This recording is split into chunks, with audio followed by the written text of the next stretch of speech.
stories of the stars of jazz, as told to me by my longtime colleague and friend, the Bay Area jazz icon, Dr. Herb Wong, and as retold in our book, Jazz on My Mind, Liner Notes, Anecdotes, and Conversations from the 1940s to the 2000s.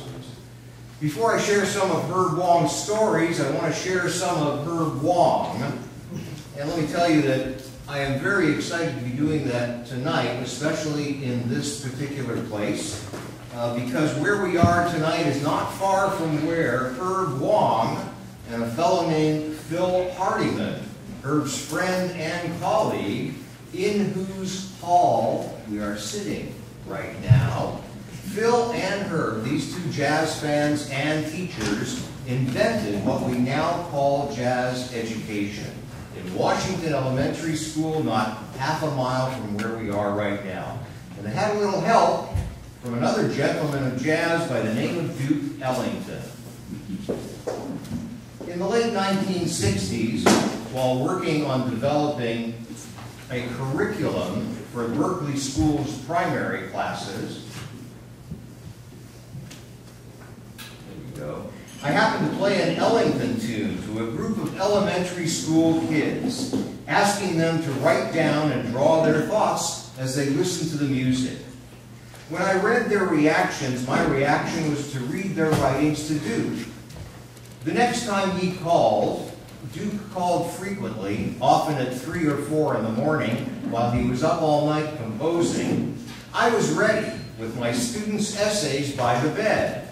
Marilyn, Herb's wife, Marilyn answered the phone, which I had strategically placed on her side of the bed, and Duke asked for me in his usual manner, "Hello, beauty, is the beast there?"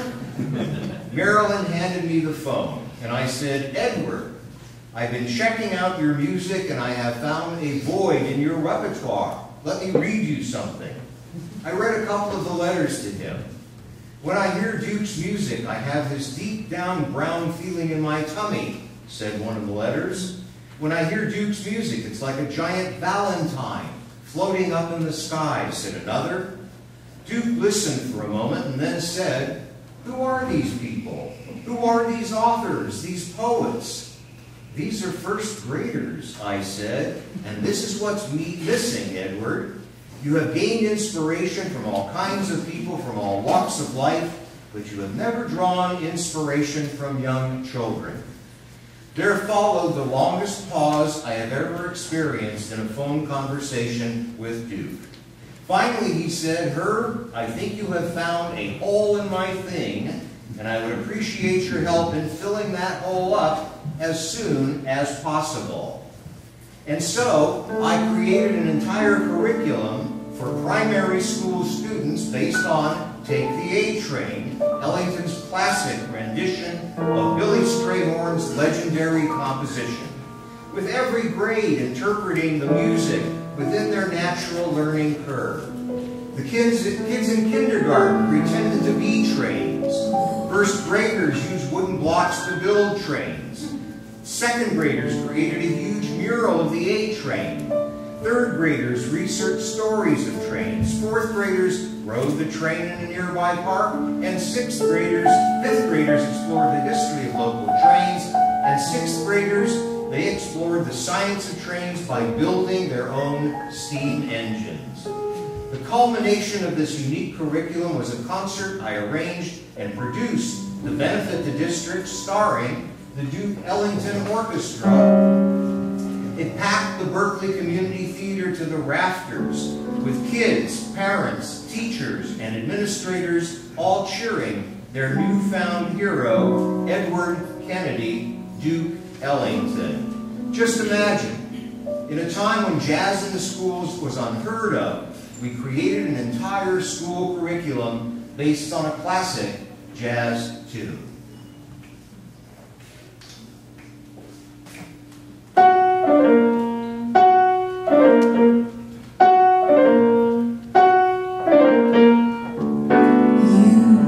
Must take the A train to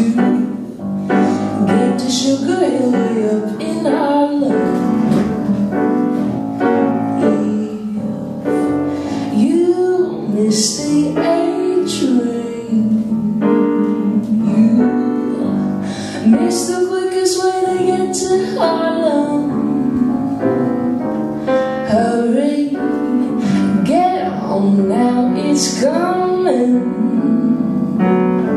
Listen to those rails of drumming. Sing up and all aboard, get on the A train to get to shiver your way up in Harlem.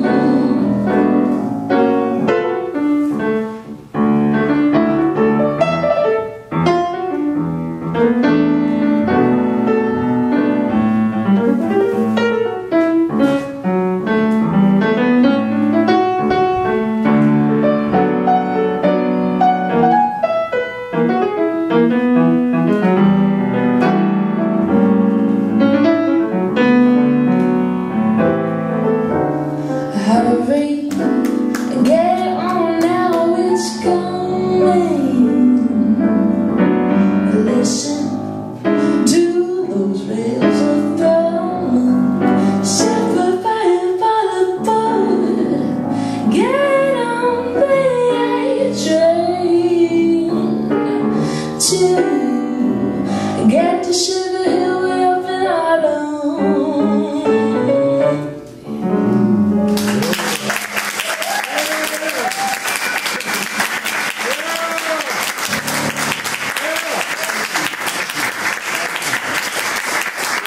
The stars of our show, Jamie Zimmer, a vocalist.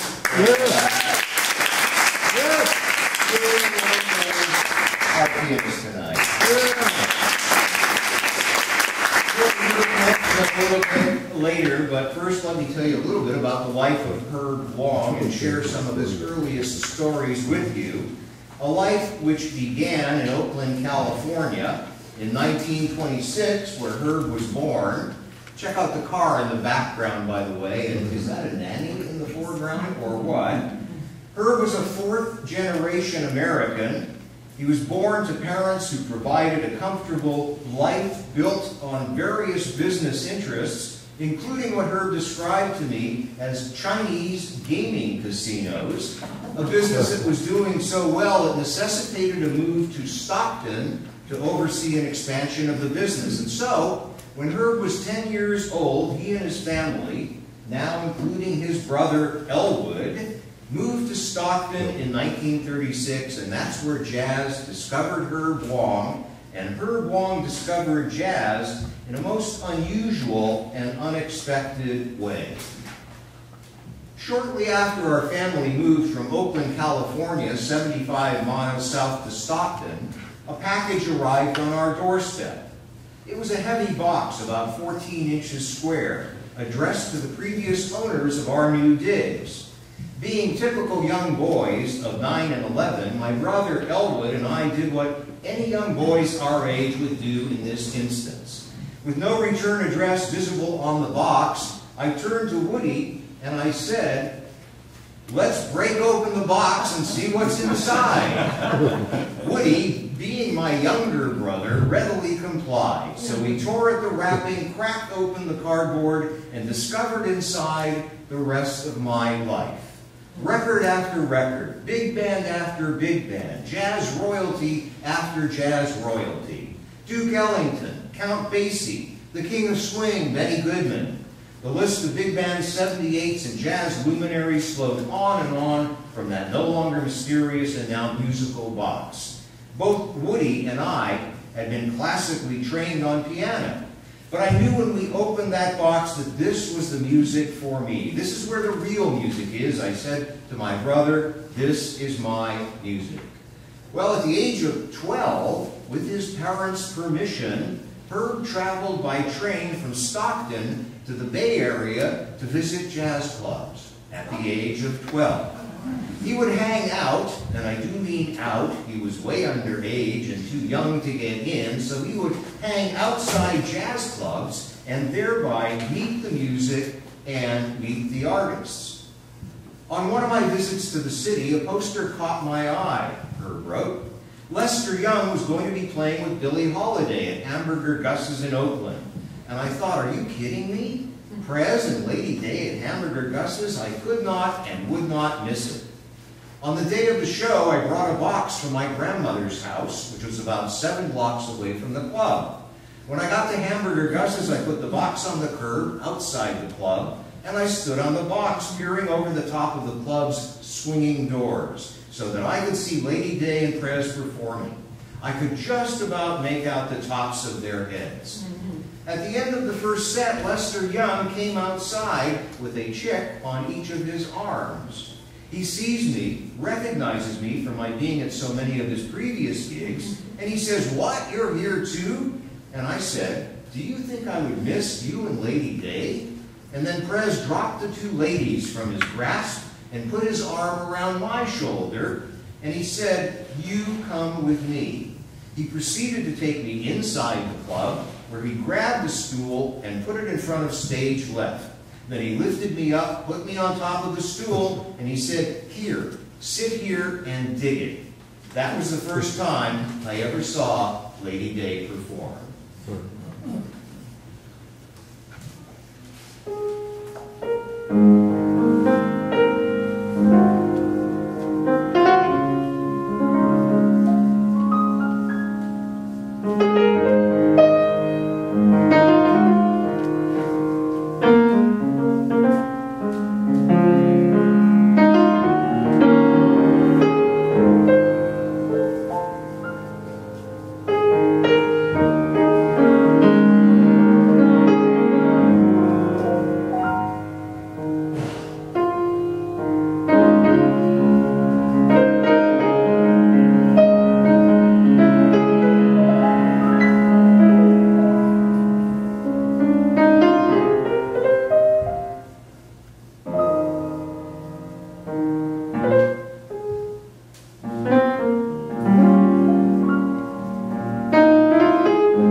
Them that's got shall get, them that's not shall lose. So the Bible say, and it still is news. Mama may have, and Papa may have, but God bless the child, let's God his own, let's God his own.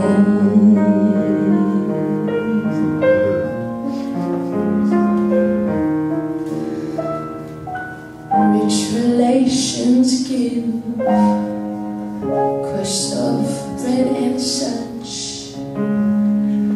You can help yourself, but don't take too much.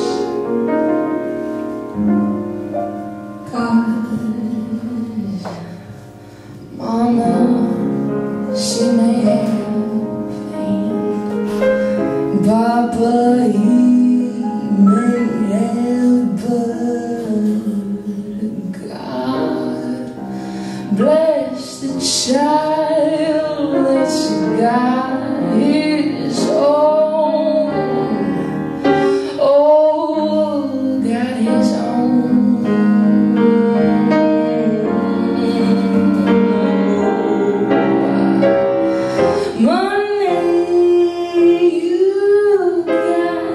Lots of friends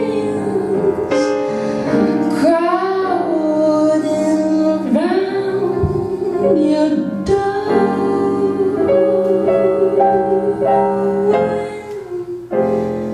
When you're gone and you keep extending your hands,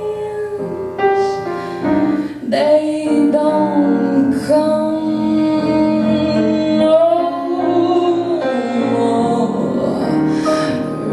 Relations give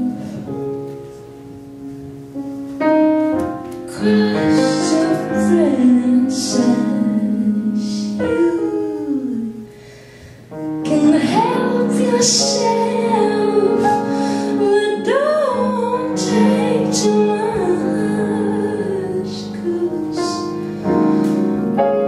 Mama may have and Papa may have, but God bless the child that's got his own. Oh, God bless the child that's got his own. Oh, God bless the child. Oh, God bless the child.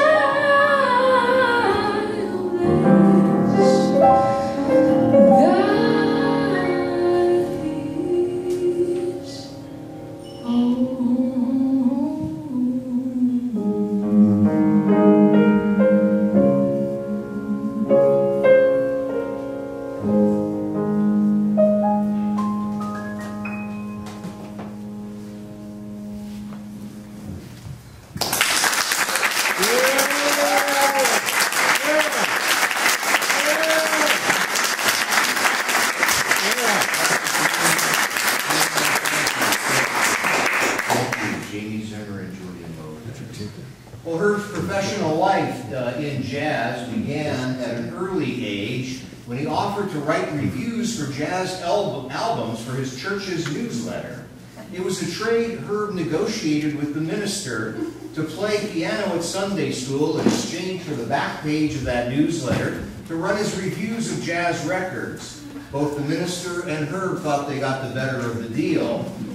Even when he entered the army, even then, Herb had his sights targeted on jazz. During breaks from the lessons that he taught to his Signal Corps class, Herb played jazz for his students, often playing at meal times, thus leading Herb to claim later in life that he invented the concept of dinner jazz. More important to Herb's own consumption of jazz, when Herb realized he had the privilege of ordering resources for his classes, he took double advantage of the opportunity, enhancing his jazz collection while fulfilling his military obligation by ordering duplicate copies of V-discs. V-discs were recordings by famous artists made during World War II and distributed for victory, hence the name V-discs. Well, Herb had the foresight to ask for 2 copies of each disc, one for the Signal Corps, one for the Herb Corps, growing his jazz collection and enhancing his jazz knowledge. Herb used that knowledge to get a job at San Francisco's iconic radio station, K-Jazz. He won the job in the first listener contest ever held by the station. In the first few weeks the station was on the air. He won the job because he knew more about jazz than the DJs did on the fledgling radio station. It was a gig that lasted over 35 years as Herb and his fellow K-Jazz DJ, Bob Houlihan, reminisced on air in this clip from, oops, here we go. from K-Jazz Radio. And this is Wong. This is Bob Houlihan. This is the Heart of Jazz. K-Jazz. Yeah. KJAZ. Alameda, San Francisco. Well, you've been enjoying the show for many years. Many, many years. How many years you been on, John? I guess 35. Yeah. Yeah. That's right. Is that right? Yes, that's right. I remember the first day I came to work. Is that right? I was afraid to open the mic. So I just kept playing records. Well, did you have a show either before me or after me? I began at 10 o'clock on a Sunday morning. Oh, okay. Pat left me in the studio all alone. He said, I'm going to go home and cut the grass. As I remember, subsequently, Dick Hadlock, you and I had shows right across one after another on Sunday afternoons. That's right. And of course, ultimately, I recruited both of you to That's be right. teachers of my faculty, and we were together again. That's right. How many schools in the world have 3 jazz DJs? Nowhere. That was wild. It must have been wild, I'm sure. When Herb was released from the Army, one of the first things he did was take a class at Cal called Piano Jazz under the tutelage of a couple of relatively unknown jazz teachers, as Herb relates in this excerpt from Jazz on My Mind. In 1949, I had just returned from the armed services. I noticed that there was a course on jazz piano being offered by the music department at the University of California at Berkeley as part of their extension curriculum. I thought, okay, I guess I'll go check it out. Turned out it was Dave Brubeck and his wife Iola teaching the class. That's when I first met both of them. Dave played the piano and the commentary was conducted by Iola. She made all the remarks. From my point of view, Dave was somewhat shy at the time, so he relegated the commentary to Iola, and they gave the students a kind of an overview of the history of jazz piano. They were in dire straits and in desperate need of financial assistance in those days, to the extent that after one of the classes, Dave said to me, "Herb, can you lend me $5? And I said, "Of course." Well, I made sure I heard Dave whenever he played in the Bay Area, and I tried to catch him when he had a gig wherever I happened to be visiting. And during our years, our acquaintance grew until we got together on the bill at the Monterey Jazz Festival. I used that opportunity to casually start up a conversation with Dave backstage with ulterior motives in mind. During our chat, I changed the subject, mentioning in kind of a joking manner, "Dave, where's my $5? Do you remember when you borrowed it?" He says, "Yeah, did I ever pay you back?" And I said, "No, you didn't." So Dave reaches in his pocket saying, "Well, let me pay you back." And I held up my hands in mock horror. "No, no, no. Dave, I don't want you to pay me back. If you paid me back, I wouldn't have any story left to tell." And I never let him pay me back that infamous $5.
Share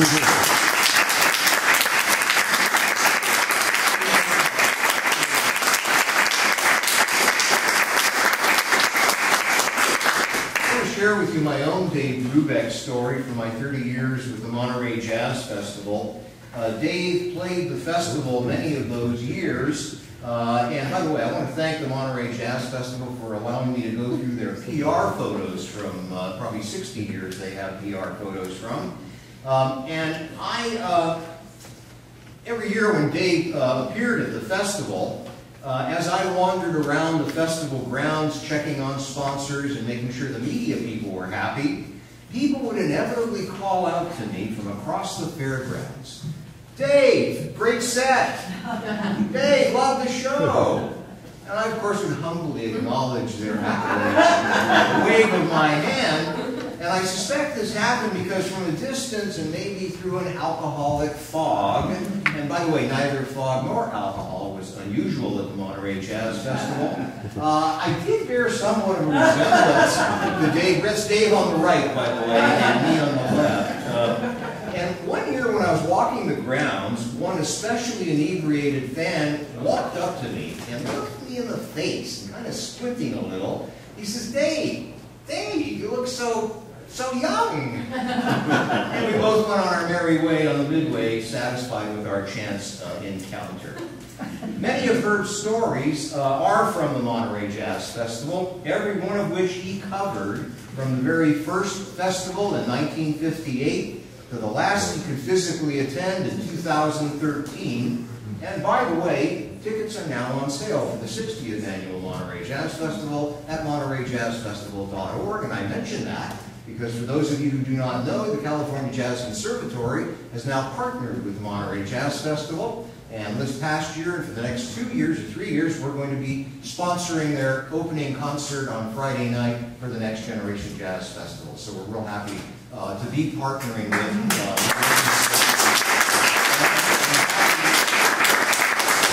happy to mention that their tickets are now on sale.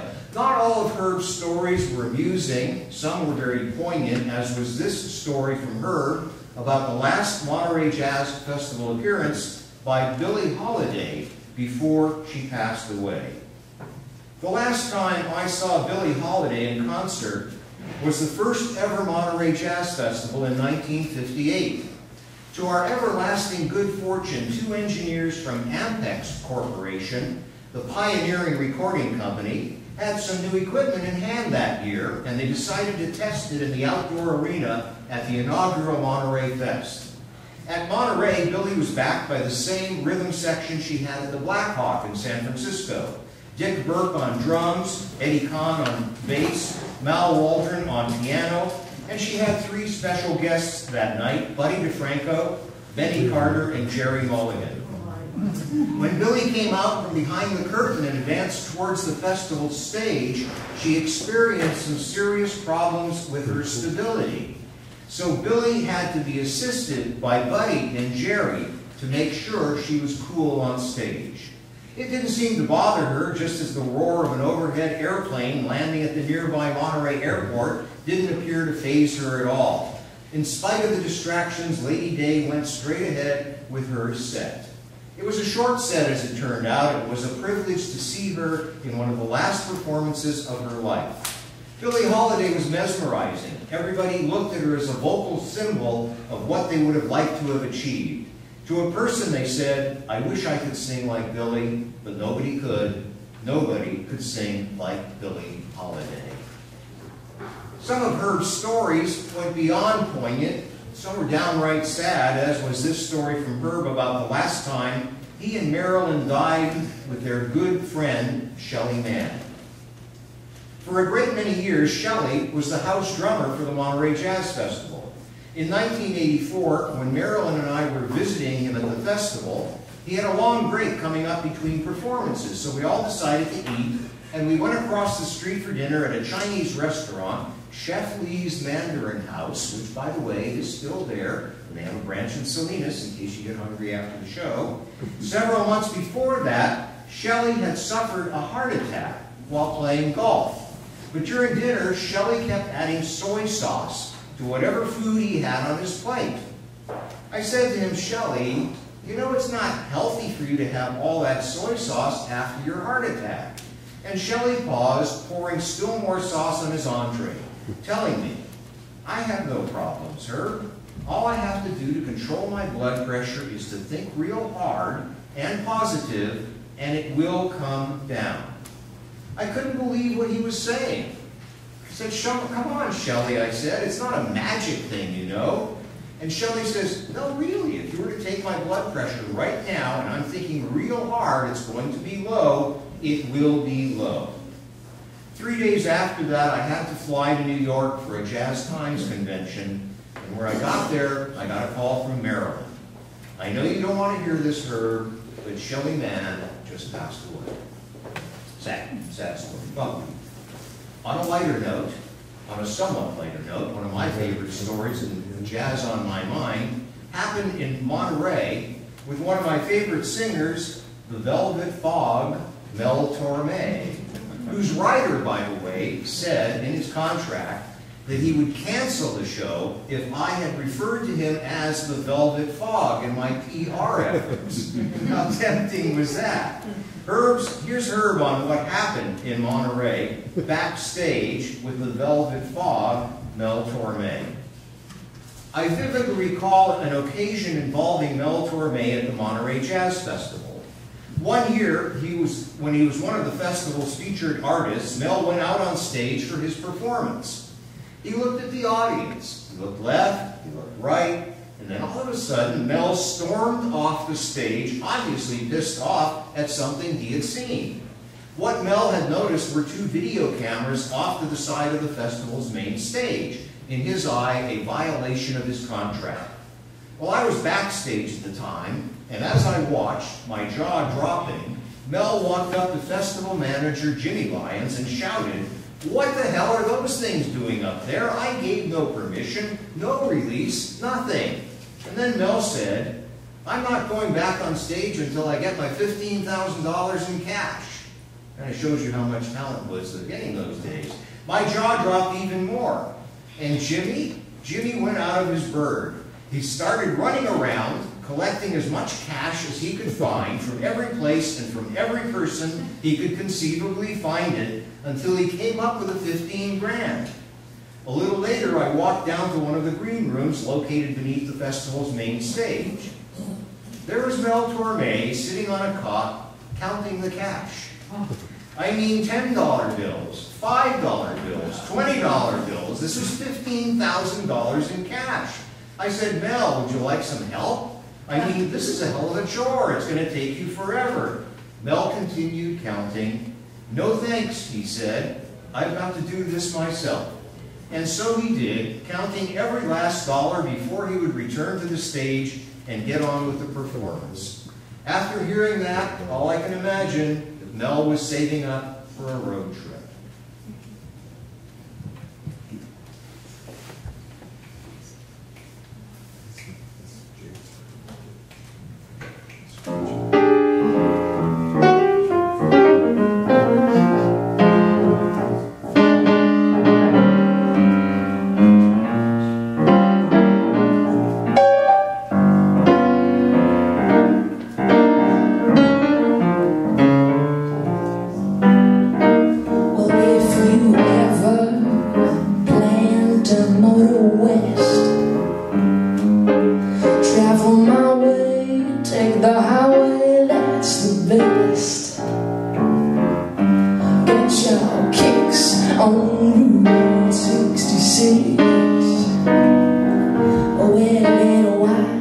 From Chicago down to LA, more than 2,000 miles away.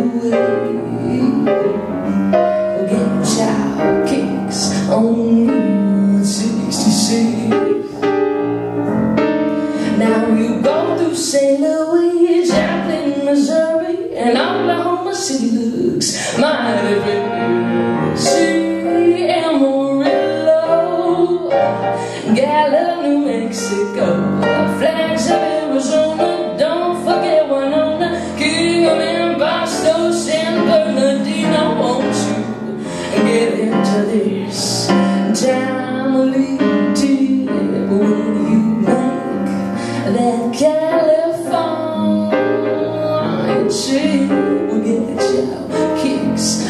on Route 66. Take it away, Joe.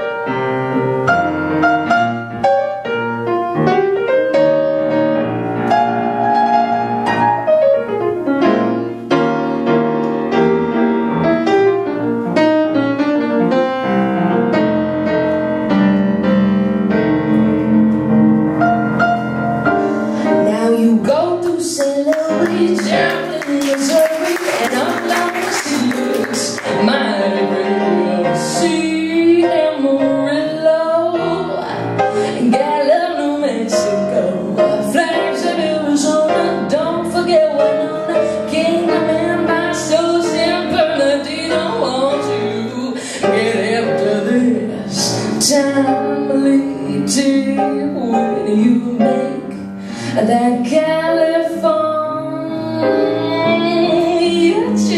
Get your kicks on Route, get your kicks on Route, get your kicks on Route 66.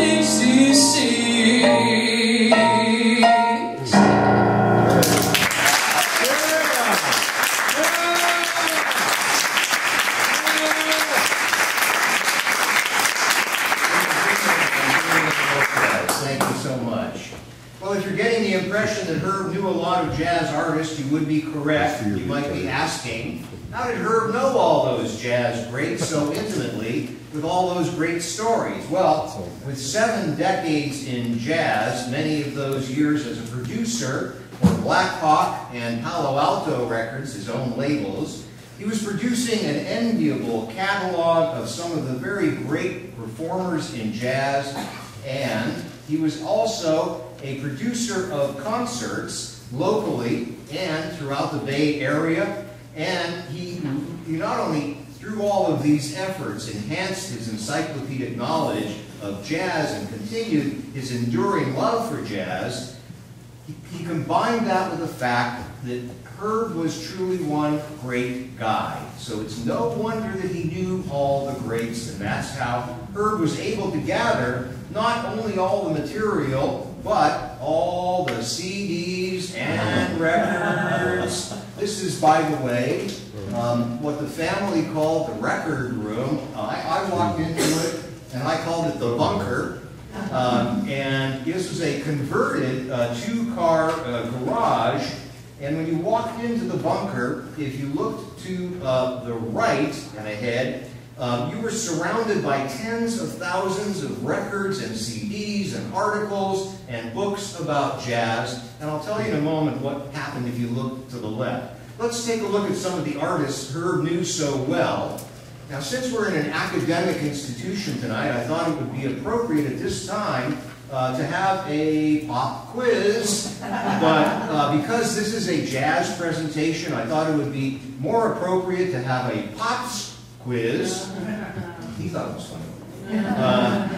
No grades, no prizes, no recognition, just the fun of seeing if you recognize what I call, who's that with Herb Wong? See if you can name these folks, not out loud, let everybody have a chance. And we're going to start looking at easy one to start with. Everybody see the screen? We recognize Joshua Redman, of course. Who's that with Herb Wong? At the piano, McCoy Tyner. And who's that with Herb Wong? There's a hint there in the record album cover. Woody Herman. Herb was manager of Woody Herman's Herb for many years. Let's see, who's that with Herb Wong? Anybody know tonight? Doc Severinsen. Let's see. Herb has a special smile on his face here. I noticed, and that's probably because he's standing there with Diana Krall. And the gentleman on the right here has a special smile on his face because he's standing with one of his great friends, and that is, of course, Max Roach with Herb Wong. Let's see who we have here on the right-hand side. Another good friend of Herb's, a neighbor, in fact, has Herb with Stan Getz. And let's see, who's the captain with the voice? John Hendricks. Everybody recognize John Hendricks? Let's see, in the mood for James Moody.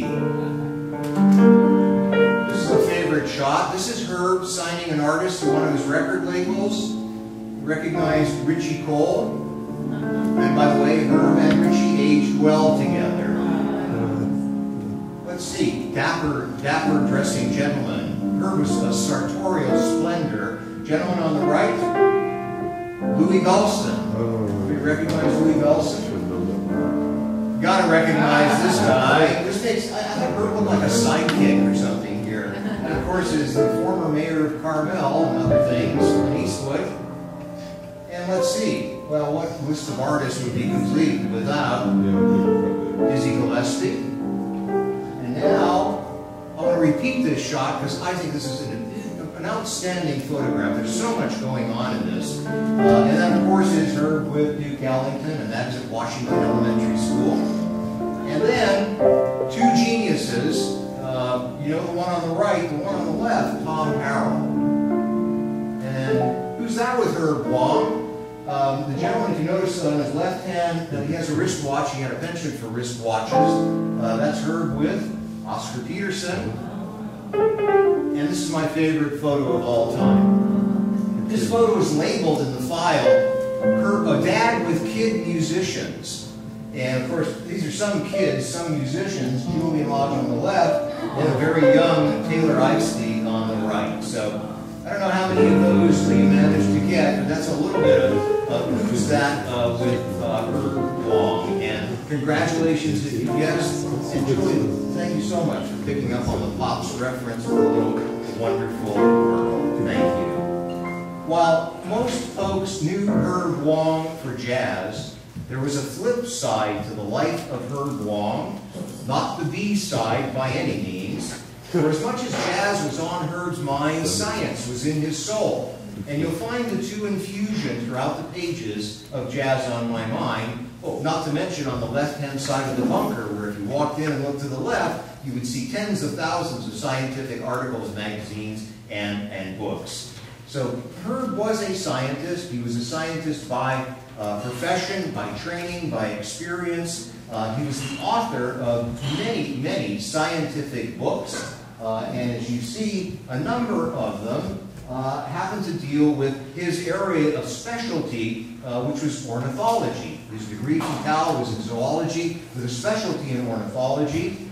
So Herb was a birder to watch from a very early age and throughout his life. Throughout his bird-watching life, Herb had his sights on set his sights on a bird of a different feather.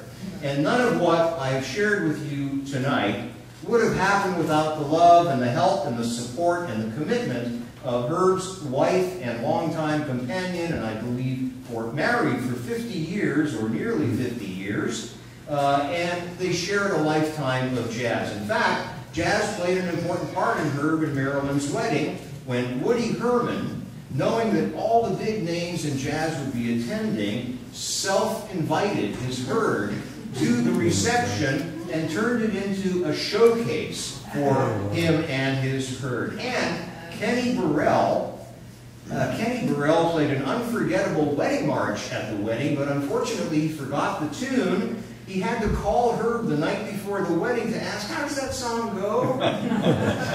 Now, while family was the pinnacle of Herb Wong's personal life, the legacy of Herb's professional life is our book, Jazz on My Mind. And what a perfect segue for me to introduce a member of Herb's family who is with us here tonight, his daughter Kira. Kira, would you just stand up and say hello to everybody?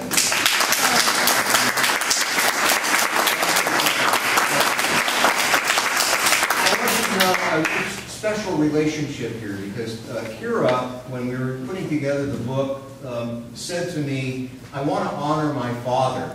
And Kira created the design that turned into the cover for Jazz on My Mind. So thank you, Kira. Thank you for being here, and thank you for that. Thank you. Oh, speaking of family, I'd like to introduce my wife. Quincy, please say hello.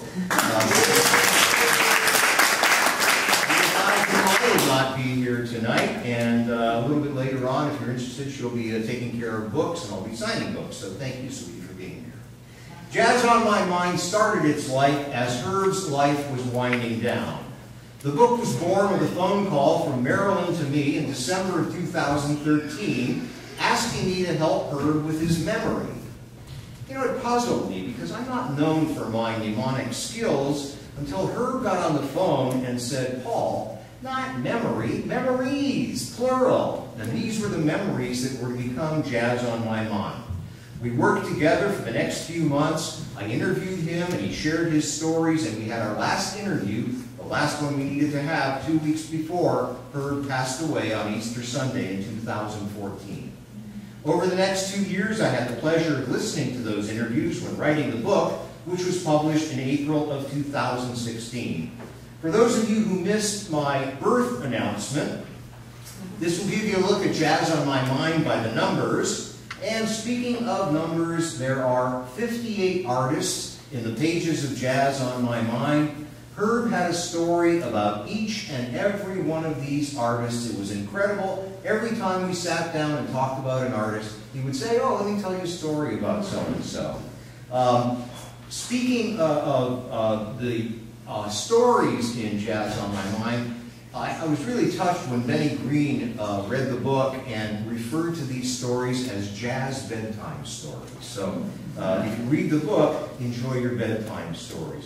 You may recognize, by the way, some of the names that you've seen. Many of them were legends, but by Herb's design, several are legends to be. He wanted to put some new faces into this book that await people's discovery in the pages of Jazz on My Mind. Speaking of the pages in Jazz on My Mind, Herb and I decided at the outset that this needed to be a different kind of book. It was a jazz book. So we weren't going to divide the book into chapters. Instead, that was too normal, not jazzy enough. So we decided instead to divide the book into tracks, and each track is an instrument. And each instrument is represented by the players whom Herb thought best represented the instrument. Each track starts with Herb explaining what the instrument is all about, followed by Herb's stories. There are, in Jazz on My Mind, 45 sets of liner notes, and I'm just going through some of those albums for which liner notes are in the book. Liner notes, by the way, for those who remember and for those who don't know at all, liner notes were reviews and previews on the outside of an album cover, and they were notes on what was inside that album cover. We used to read those liner notes in what was called a record store, and that would help you decide whether or not you wanted to buy the record, which is what we called vinyl back in the day. Herb wrote over 400 liner notes, and he wrote them for all the top jazz artists, and I love telling people this, in the 40s, 50s, 60s, 70s, 80s, 90s, and 2000s. 7 decades in jazz. There are 8 articles in the pages of Jazz on My Mind. Herb was a prolific jazz journalist and a much admired writer who would write a sentence when you and I might write a word. He would write a paragraph when we might write a sentence, and a page when we might write a paragraph.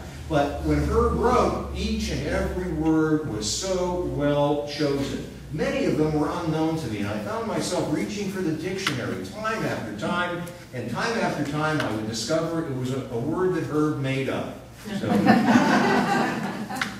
there are 8 conversations in the pages of Jazz on My Mind. These are priceless conversations that Herb recorded on a little cassette recorder, often backstage in the lobby of a hotel, in the green room, here on stage with Dave Brubeck.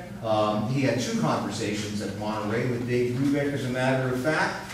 And in my view, these conversations form the richest material in this book, because Herb literally went one-on-one, delving into the artists, and the artists open up to Herb's questions. Herb, being a scientist, asked the artists very deep questions. Where does your creativity come from? How do you create jazz? What's improvisation all about? And the age-old question, what is jazz?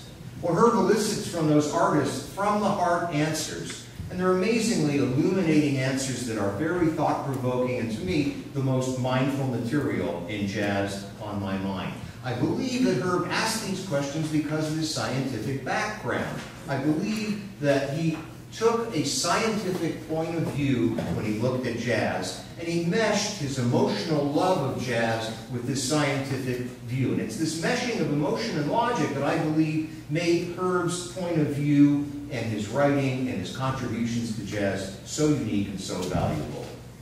That's what the life of Herb Wong is all about, and why it's such a pleasure to be able to share the jazz that was on Herb's mind with you tonight. I have one more story, my favorite Herb Wong story. It's not in the book, it's a bonus for tonight. But first I have another bonus for us. I asked Jamie to sing one more tune.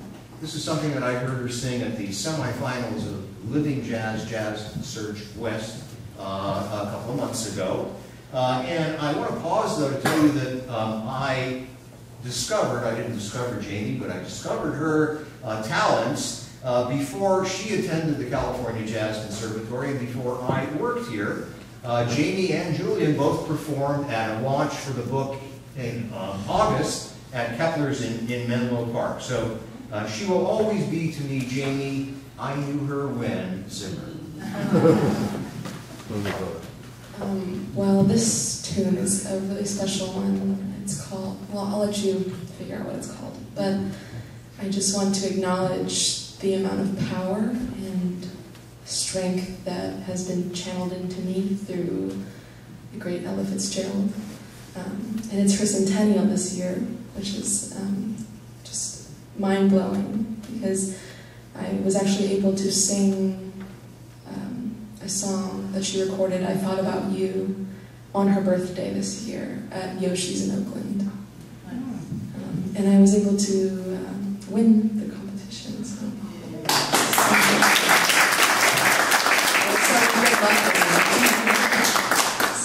we'll start it off for you guys.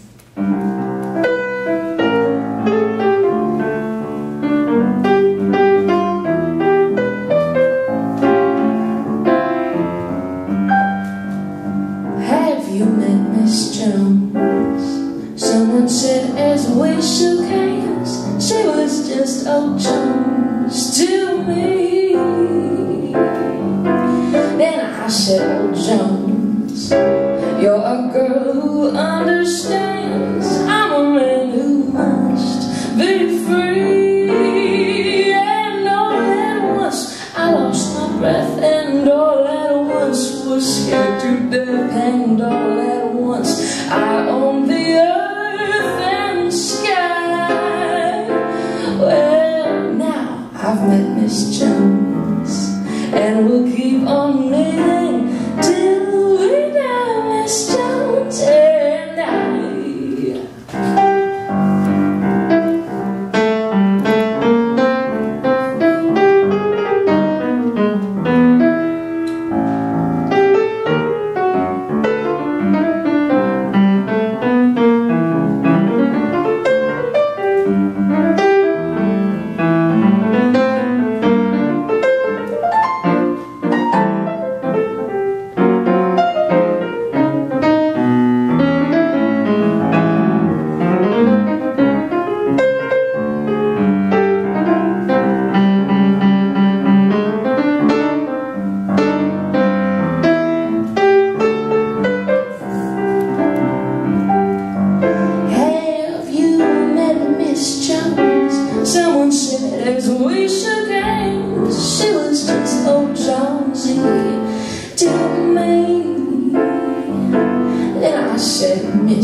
Till we die, Miss Jones, till we die, Miss Jones.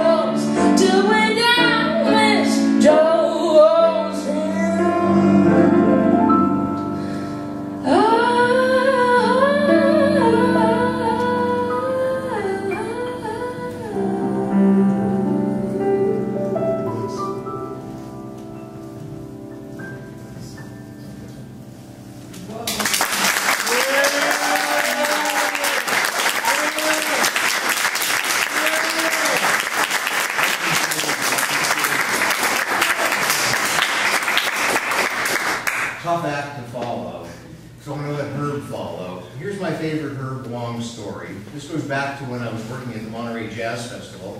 And I spoke with Herb several times during the year. And during one phone conversation I was having with Herb while I was at the Jazz Festival offices, Herb did something very unusual. He paused. Now those who knew Herb on the phone knew this was very unusual because Herb was so excited, so enthusiastic about whatever jazz topic he happened to be speaking about, he didn't seem to have a pause button. As Herb shared his encyclopedic knowledge, often at encyclopedic length. So when he paused, I knew something was up. What was up, as Herb continued to tell me, was that he had been diagnosed with glaucoma.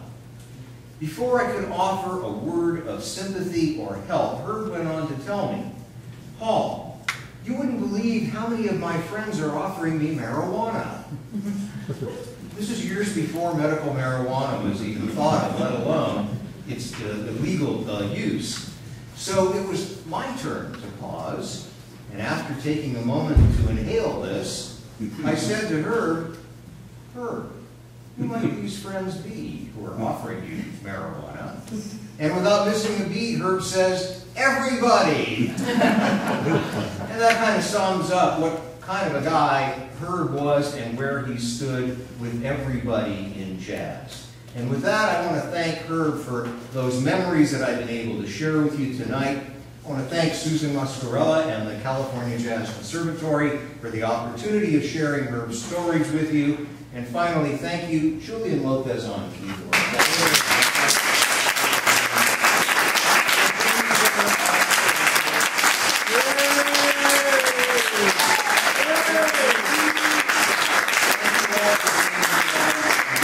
Allowing me to share the jazz that's on my mind. Thank you all.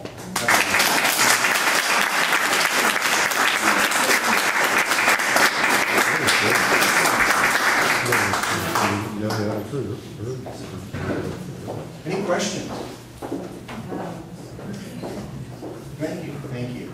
Happy to stick around if you want to chat. Or you know more about her. Happy to do so. If you would like what we have. Thank you all. Yes? Who were the four brothers of the concert you said with the Woody Herman? At the time, did they rotate around? There were more than four. They rotated. And I'm not, you know, you're going to catch me off guard, and I'm not going to be able to name those. Jimmy Duke. Oh, let's have a contest. Somebody else want to name some? Zoot Sims, Serge Shaw, There.